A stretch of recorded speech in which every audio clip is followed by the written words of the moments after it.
Hello ನಮಸ್ಕಾರ. ನೀವು ನೋಡ್ತಾ ಇದ್ದೀರಾ ನ್ಯೂಸ್ 18 ಡಿಜಿಟಲ್ ಕಾಂಟೆಂಟ್. ನಾನು ನವಿತಾ. ಅಪಾರ್ಟ್ಮೆಂಟ್ ಮಾಲೀಕರಿಗೆ ಸಿಹಿ ಸುದ್ದಿ. ಅಪಾರ್ಟ್ಮೆಂಟ್ಗಳಲ್ಲಿ ವಾಸ ಮಾಡಲು ಜನ ಇವತ್ತಿನ ದಿನಗಳಲ್ಲಿ ಹೆಚ್ಚಾಗಿ ಇಷ್ಟಪಡ್ತಾರೆ. ಮನೆಗಳಿಗಿಂತ ಜಾಸ್ತಿಯಾಗಿ ಅಪಾರ್ಟ್ಮೆಂಟಲ್ಲೇ ನಾವು ಸ್ಟೇ ಮಾಡೋಣ ಅಂತ ಅಂದ್ಕೊಳ್ತಾರೆ. ಹೀಗಾಗಿ ನಗರಗಳಲ್ಲಿ ಈಗಾಗಲೇ ಸಾಕಷ್ಟು ಪ್ರಮಾಣದಲ್ಲಿ ಅಪಾರ್ಟ್ಮೆಂಟ್ಗಳು ಕೂಡ ನೋಡೋದಕ್ಕೆ ಸಿಗುತ್ತೆ.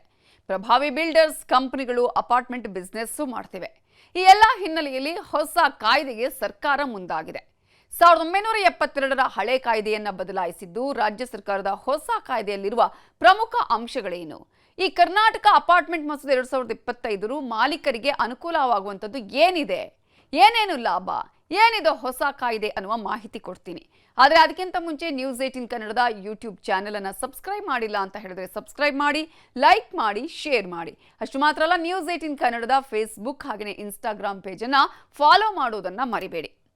ಕರ್ನಾಟಕದಲ್ಲಿ ಅಪಾರ್ಟ್ಮೆಂಟ್ ಮಾಲೀಕರ ಹಕ್ಕುಗಳನ್ನು ರಕ್ಷಣೆ ಮಾಡೋದಕ್ಕೆ ಹಾಗೆಯೇ ಆಡಳಿತವನ್ನು ಸುಲಭ ಮಾಡೋದಕ್ಕೆ ರಾಜ್ಯ ಸರ್ಕಾರ ಕರ್ನಾಟಕ ಅಪಾರ್ಟ್ಮೆಂಟ್ ಮಾಲೀಕತ್ವ ಮತ್ತು ನಿರ್ವಹಣೆ ಮಸೂದೆಯನ್ನು ಪ್ರಸ್ತುತಪಡಿಸಿದೆ.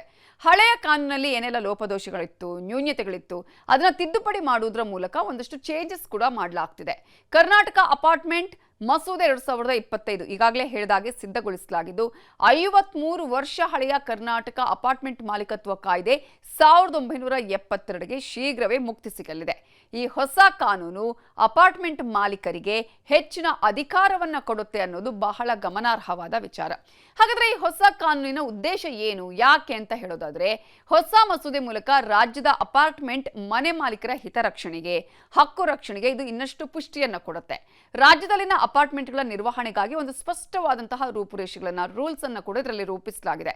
ಅಪಾರ್ಟ್ಮೆಂಟ್ಗಳಲ್ಲಿನ ಮನೆ ಖರೀದಿದಾರರ ಸಂಘಕ್ಕೆ ಸಾಮಾನ್ಯ ಪ್ರದೇಶ ಅಂದ್ರೆ ಕಾಮನ್ ಏರಿಯಾ ಇದೆಯಲ್ಲ, ಅದನ್ನ ಯಾವ ರೀತಿಯಾಗಿ ಹಸ್ತಾಂತರ ಮಾಡಬೇಕು ಅನ್ನುವಂತಹ ಒಂದಷ್ಟು ಗೊಂದಲಗಳು ಇರ್ತಿತ್ತು ಇಷ್ಟು ದಿನಗಳ ಕಾಲ. ಅದನ್ನ ಬಗೆಹರಿಸೋದು, ಅಪಾರ್ಟ್ಮೆಂಟ್ ಮಾಲೀಕರ ಸಂಘಗಳ ನೋಂದಣಿ ಮತ್ತು ನಿರ್ವಹಣೆಯ ಗೊಂದಲಕ್ಕೂ ಕೂಡ ಪರಿಹಾರ ಕಲ್ಪಿಸುವ ನಿಟ್ಟಿನಲ್ಲಿ ಈ ಒಂದು ಹೊಸ ಕಾಯ್ದೆಯಲ್ಲಿ ಅನೇಕ ಅಂಶಗಳನ್ನ ಉಲ್ಲೇಖ ಮಾಡಲಾಗಿದೆ. ಹಾಗಾದ್ರೆ ಹೊಸ ಕಾಯ್ದೆಯಲ್ಲಿ ಇನ್ನಷ್ಟು ಹೊಸ ಅಂಶಗಳು ಏನಿದೆ ಅಂತ ನೋಡೋದಾದ್ರೆ, ಮೊದಲನೇದಾಗಿ ಕಡ್ಡಾಯ ಸಂಘ ರಚನೆ. ಇನ್ನು ಮುಂದೆ ಅಪಾರ್ಟ್ಮೆಂಟ್ ಬುಕ್ ಮಾಡಿದ ಅಥವಾ ಹಂಚಿಕೆಯಾದ 3 ತಿಂಗಳೊಳಗೆ ನಿವಾಸಿಗಳ ಕ್ಷೇಮಾಭಿವೃದ್ಧಿ ಸಂಘವನ್ನ ರಚನೆ ಮಾಡಬೇಕು, ಅದನ್ನ ನೋಂದಾಯಿಸಿಕೊಳ್ಬೇಕು.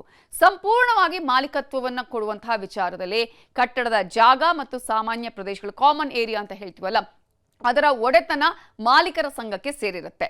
ಬಿಲ್ಡರ್ಗಳು ಇದನ್ನ ಸಂಘಕ್ಕೆ ಹಸ್ತಾಂತರ ಮಾಡುವುದು ಕಡ್ಡಾಯ ಆಗಿರುತ್ತೆ.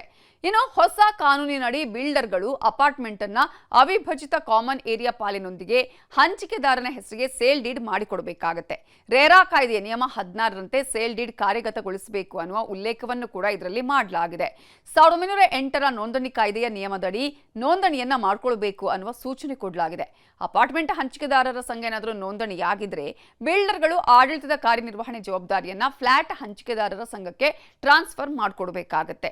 ಇನ್ನು 30 ವರ್ಷಗಳಿಂದ ಹಳೆಯದಾದ ಕಟ್ಟಡಗಳ ಮರು ಅಭಿವೃದ್ಧಿಯನ್ನು ಮಾಡಬೇಕಂದ್ರೆ ರಿನೋವೇಷನ್ ಅಂತ ಏನು ಹೇಳ್ತೀವಿ, ಅದಕ್ಕೆ ಕನಿಷ್ಠ 75% ಮಾಲೀಕರ ಒಪ್ಪಿಗೆ ಇಲ್ಲಿ ಕಡ್ಡಾಯ ಆಗಿರುತ್ತೆ. ಒಪ್ಪದವರಿಗೆ ಮಾರುಕಟ್ಟೆ ಮೌಲ್ಯದ ಕನಿಷ್ಠ 2 ಪಟ್ಟು ಪರಿಹಾರ ಕೊಡಬೇಕಾಗತ್ತೆ. ಜೊತೆಗೆ 30 ವರ್ಷ ಮೇಲ್ಪಟ್ಟ ಅಪಾರ್ಟ್ಮೆಂಟ್ಗಳಿಗೆ ಪ್ರತಿ 5 ವರ್ಷಕ್ಕೊಮ್ಮೆ ರಚನಾತ್ಮಕ ಸ್ಥಿರತೆ ಅಂದ್ರೆ ಅದು ಸ್ಟ್ರಕ್ಚರಲ್ ಆಡಿಟ್ ಅನ್ನ ಮಾಡಬೇಕು. ಅಂದ್ರೆ ಪ್ರಮಾಣ ಪತ್ರ ಬಹಳ ಕಡ್ಡಾಯ. 30 ವರ್ಷಗಳನ್ನು ಪೂರೈಸಿರುವ ಎಲ್ಲಾ ಅಪಾರ್ಟ್ಮೆಂಟ್ಗಳು ಕಡ್ಡಾಯವಾಗಿ ಈ ಪ್ರಮಾಣ ಪತ್ರವನ್ನ ಸಲ್ಲಿಸಬೇಕಾಗಿದೆ. ಆನಂತರ ಪ್ರತಿ 5 ವರ್ಷಗಳಿಗೊಮ್ಮೆ ಈ ಪ್ರಮಾಣ ಪತ್ರವನ್ನ ಸಲ್ಲಿಸುವುದನ್ನ ಕಡ್ಡಾಯಗೊಳಿಸಲಾಗಿದೆ. ಜೊತೆಗೆ ಯಾವುದೇ ಅಪಾರ್ಟ್ಮೆಂಟ್ನಲ್ಲಿ ಕಾಮನ್ ಏರಿಯಾದ ಸೇಲ್ ಡೀಡ್ ಕಾರ್ಯಗತಗೊಳಿಸಲಿದ್ರೆ ಬಿಲ್ಡರ್ಗಳು ಅಥವಾ ಪ್ರಮೋಟರ್ಸ್ ಈ ಹೊಸ ಮಸೂದೆ ಕಾಯ್ದೆ ಜಾರಿಗೊಂಡ 12 ತಿಂಗಳೊಳಗೆ ಅಂದ್ರೆ 1 ವರ್ಷದ ಒಳಗೆ ಹಂಚಿಕೆದಾರನಿಗೆ ರೇರಾ ಕಾಯ್ದೆ ಮತ್ತು ಹೊಸ ಕಾಯ್ದೆಯಡಿ ಪ್ರತ್ಯೇಕವಾಗಿ ಸೇಲ್ ಡೀಡ್ ಮಾಡಿಕೊಡಬೇಕು. ಈ ಮೂಲಕ ಕಾಮನ್ ಏರಿಯಾ ವರ್ಗಾವಣೆಗೂ ಕೂಡ ಕಾಲಮಿತಿಯನ್ನ ನಿಗದಿಪಡಿಸಲಾಗಿದೆ. ಇನ್ನು ಈ ಹೊಸ ಕಾನೂನು ಪ್ರಕಾರ ಅಪಾರ್ಟ್ಮೆಂಟ್ ಮನೆ ಮಾಲೀಕ ತನ್ನ ಅಪಾರ್ಟ್ಮೆಂಟ್ನ ಪ್ರತ್ಯೇಕ ಸ್ವಾಧೀನ ಹಾಗೂ ಮಾಲೀಕತ್ವದ ಹಕ್ಕನ್ನು ಹೊಂದಿರ್ತಾನೆ ಅನ್ನೋದನ್ನ ಗಮನಿಸಬೇಕು. ನಾವಿಲ್ಲಿ ಅಪಾರ್ಟ್ಮೆಂಟ್ನ ಕಾಮನ್ ಏರಿಯಾಗಳಾದ ಬಾಲ್ಕನಿ, ಮೆಟ್ಲು, ಲಾಂಜ್ ಹೀಗೆ ಯಾವ್ಯಾವ ಪ್ರಮುಖ ಸ್ಥಳಗಳಿದೆ ಅದನ್ನ ಡಿವೈಡ್ ಆಗದ ಪಾಲಿನ ಹಕ್ಕುದಾರನು ಕೂಡ ಹೌದು. ಕಾಮನ್ ಏರಿಯಾಗಳಾದ ಆಗಲೇ ಹೇಳಿದಾಗೆ ಒಂದಷ್ಟು ಮೆಟ್ಟಿಲು, balcony, lift, passage, terrace, park, play area, water tank, sumps ಹೀಗೆ ಇಂತಹ ಪ್ರದೇಶಗಳು ಮತ್ತು ಸೌಲಭ್ಯಗಳಲ್ಲಿ ಈ ಒಂದು ಅವಿಭಜಿತ ಪಾಲನ್ನ ಹಂಚೋದಕ್ಕೆ ಹೊಸ ಕಾನೂನಿನಲ್ಲಿ ಒಂದು ಸ್ಪಷ್ಟತೆಯ ಮಾಹಿತಿಯನ್ನು ನೀಡಲಾಗಿದೆ. ಈ ಪಾಲನ್ನ ಅಪಾರ್ಟ್ಮೆಂಟ್ನ ಸೂಪರ್ ಬಿಲ್ಡಪ್ ಏರಿಯಾವನ್ನು ಪರಿಗಣಿಸಿ ಇನ್ನು ಮುಂದೆ ಹಂಚಿಕೆ ಮಾಡಲಾಗುತ್ತೆ. ಎಲ್ಲಾ ಅಪಾರ್ಟ್ಮೆಂಟ್ ಮಾಲೀಕರ ಒಪ್ಪಿಗೆ ಇಲ್ಲದೆ ಇದನ್ನ ಬದಲಾವಣೆ ಮಾಡುವ ಹಾಗಿಲ್ಲ. ಈ ಕಾಮನ್ ಏರಿಯಾದ ಅಭಿಜಿತ ಪಾಲನ್ನ ಅಪಾರ್ಟ್ಮೆಂಟ್ನಿಂದ ಪ್ರತ್ಯೇಕ ಮಾಡುವ ಹಾಗಿಲ್ಲ ಅನ್ನೋದು ಕೂಡ ಇದೆ ಇದರಲ್ಲಿ. ಇನ್ನು ಅಪಾರ್ಟ್ಮೆಂಟ್ನ ಮನೆ ಮಾಲೀಕರಿಗೂ ಕೂಡ ಒಂದಷ್ಟು ಜವಾಬ್ದಾರಿ ಇದೆ. ಆ ಮನೆ ಮಾಲೀಕರು ಅಪಾರ್ಟ್ಮೆಂಟ್ ಹಂಚಿಕೆದಾರರ ಸಂಘದ ಬೈಲಾವನ್ನ ಪಾಲನೆ ಮಾಡಲೇಬೇಕು. ಬೈಲಾದಲ್ಲಿರುವ ಅಂಶಗಳನ್ನು ಯಾವುದೇ ಕಾರಣಕ್ಕೂ ಉಲ್ಲಂಘನೆ ಮಾಡುವಂತಿಲ್ಲ. ಅಪಾರ್ಟ್ಮೆಂಟ್ನಲ್ಲಿ ಹಂಚಿಕೆಯಾದ ಕಾಮನ್ ಏರಿಯಾವನ್ನ ಉದ್ದೇಶಿತ ಕಾರಣಗಳಿಗೆ ಮಾತ್ರ ಬಳಸಬೇಕು. ಜೊತೆಗೆ ಇತರೆ ಮನೆ ಮಾಲೀಕರ ಹಕ್ಕಿನ ಕಾಮನ್ ಏರಿಯಾವನ್ನ ಯಾವುದೇ ಕಾರಣಕ್ಕೂ ಇವರು ಒತ್ತುವರಿ ಮಾಡಿಕೊಳ್ಳುವಂತಿಲ್ಲ.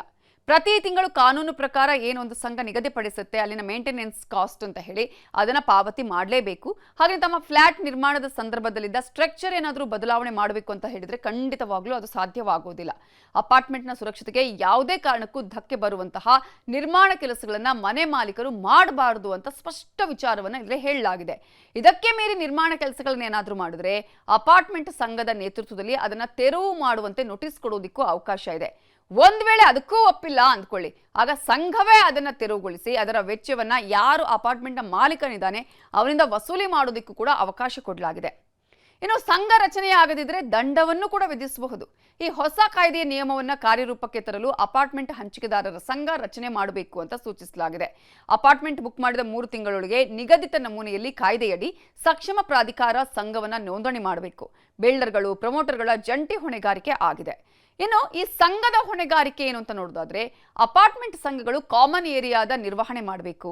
ಸೀಮಿತ ಕಾಮನ್ ಏರಿಯಾದ ಕಾಗದ ಪತ್ರಗಳ ನಿರ್ವಹಣೆಯ ಹೊಣೆಯನ್ನ ಹೊಂದಿರ್ತವೆ. ಓಸಿ ಆಗಿರ್ಬೋದು ಅನುಮೋದಿತ ಯೋಜನೆ ಪ್ರಕಾರ ಅಪಾರ್ಟ್ಮೆಂಟ್ ಕಟ್ಟಡದ ನಿರ್ವಹಣೆಯ ಹೊಣೆಯನ್ನ ಹೊಂದಿರಲಿದೆ.